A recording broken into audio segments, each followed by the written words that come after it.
पटना के मुन्ना चौक इलाके में शंभू हॉस्टल है। इस हॉस्टल में एक लड़की रहती थी। लड़की नीट की तैयारी करती थी।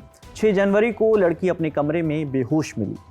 6 से 10 जनवरी तक उसका इलाज चला और 11 जनवरी को लड़की ने दम तोड़ दिया। सरकारी फाइलों में इस मौत को नींद की दवा का ओवरडोज करार दिया गया, लेकिन असल में केस इससे बिल्कुल उलट था। परिजनों ने मौत के पीछे साजिश की आशंका जताई, लेकिन पहली बार में पुलिस इस बात को मानने से ही इनकार करने लगी। इसके बाद जब पुलिस पर दबाव बढ़ा तो पोस्टमार्टम रिपोर्ट सामने आई। पुलिस जिस मौत को महज हादसा मान रही थी, उस मौत के पीछे रेप की पुष्टि हुई। मामले में पुलिस और डॉक्टर्स ने किस कदर लापरवाही बरती है, इसके बारे में आपको बताएंगे, लेकिन पहले पीड़िता के पोस्टमार्टम रिपोर्ट में क्या निकला है वो आपको बताते हैं, जिससे आपको ये समझ में आएगा कि जिम्मेदार पदों पर बैठे लोग कितने गैर जिम्मेदार होते हैं। पीड़िता के पोस्टमार्टम रिपोर्ट में खुलासा हुआ है कि उसके शरीर और प्राइवेट पार्ट्स पर चोट के निशान हैं। रेप के दौरान उसके साथ हैवानियत की गई। पीड़िता के शरीर पर नाखून से नोचे जाने के गहरे जख्म मिले हैं और जबरन हिंसा की ओर वो सब इशारा कर रहे हैं।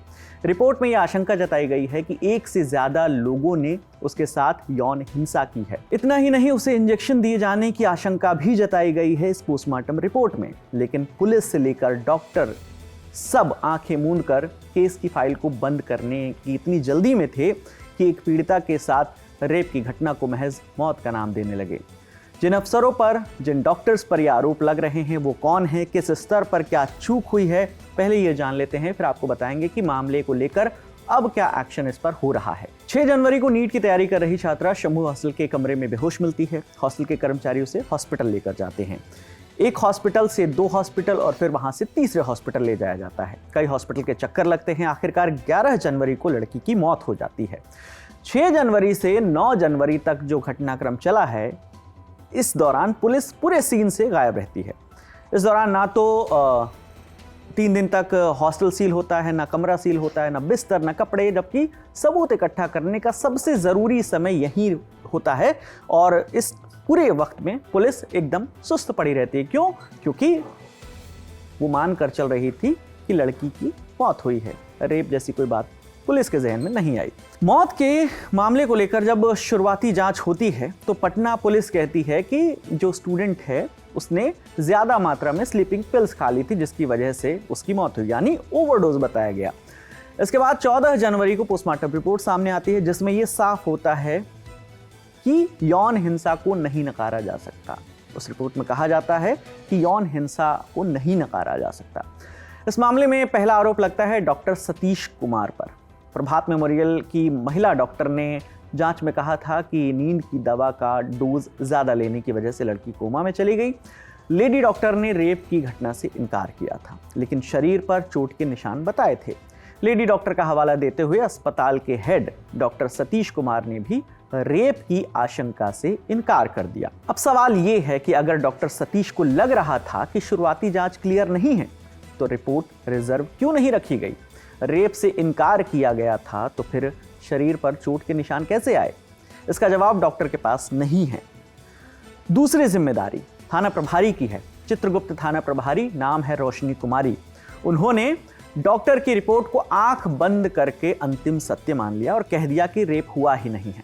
पुलिस की यही रिपोर्ट इस केस का आधार बन गई। सवाल यह है कि पुलिस ने जानकारी मिलने के बाद भी हॉस्टल को सील क्यों नहीं किया? हॉस्टल के कमरे से कोई सबूत क्यों नहीं जुटाए गए? फॉरेंसिक टीम को जांच के लिए क्यों नहीं बुलाया गया? हालांकि पुलिस ये कहकर पल्ला झाड़ रही है कि उन्हें 9 जनवरी को घटना की जानकारी मिली है।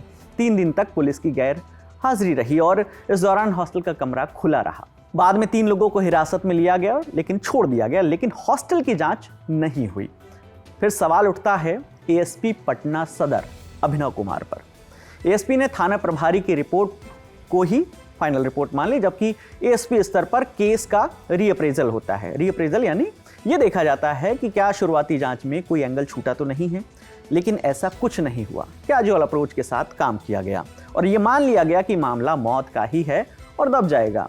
ये वो टाइम था जब केस को सही दिशा में मोड़ा जा सकता था, लेकिन ऐसा नहीं हुआ। लापरवाही की इस लिस्ट में अगला आरोप है एसपी पटना पूर्व परिचय कुमार पर। एसपी परिचय कुमार ने बिना पोस्टमार्टम रिपोर्ट के सीधे इसे मौत करार दिया। नींद की गोली और मोबाइल सर्च की थ्योरी लेकर आ गए। मेडिकल रिपोर्ट में उनकी सभी बातें गलत साबित हुई हैं। इसी सवालों की लिस्ट में जो आरोप लग रहे हैं उनमें अगला नाम आता है एसएसपी पटना कार्तिकेय शर्मा का। एसएसपी का काम होता है कि उनके अधीनस्थ जितने भी अधिकारी होते हैं उनकी रिपोर्ट को क्रॉस वेरीफाई किया जाए, खासकर तब जब मामला यौन शोषण जैसे गंभीर केसेस का हो। लेकिन कार्तिकेय शर्मा ने यौन शोषण की संभावना को सीधे खारिज कर दिया। पोस्टमार्टम रिपोर्ट आने के बाद एसएसपी का यही बयान पुलिस के लिए असहज सवाल बन गया है। इस कदर लापरवाही बरतने के बाद अब एसआईटी की टीम बनाकर जांच कराई जा रही है। एसआईटी के गठन के तुरंत बाद पुलिस ने सबसे पहले हॉस्टल के मालिक मनीष रंजन को गिरफ्तार किया है, ताकि सबूतों के साथ किसी भी तरह की छेड़छाड़ ना हो सके और आगे की पूछताछ की जा सके। डीजीपी को लगातार इस मामले की जांच की मॉनिटरिंग के लिए कहा गया है, लेकिन ये सब तब क्यों हो रहा है जब आधे से ज्यादा सबूत या तो धुल गए हैं या मिट गए हैं। पुलिस तब कहां थी जब परिवार बार बार यौन उत्पीड़न और रेप का आरोप लगा रहा था। इस पूरे मामले को लेकर अब सियासत भी हो रही है। सरकार के खिलाफ विपक्ष मोर्चा खोले हुए है। सरकार और पुलिस अब सफाई पर सफाई दे रहे हैं, लेकिन सवाल अब भी वही है, लापरवाही करने वाले अफसरों पर क्या एक्शन होगा। मामले में जो भी अपडेट आएगी हम आप तक लेकर आएंगे। बाकी आपकी इस पर जो भी राय है कमेंट सेक्शन में हमें जरूर बताइएगा। आपकी तमाम जानकारी लेकर आई हैं हमारे साथी सुप्रिया। मेरा नाम विकास वर्मा है। देखते रहिए दी लल्लन टॉप। शुक्रिया।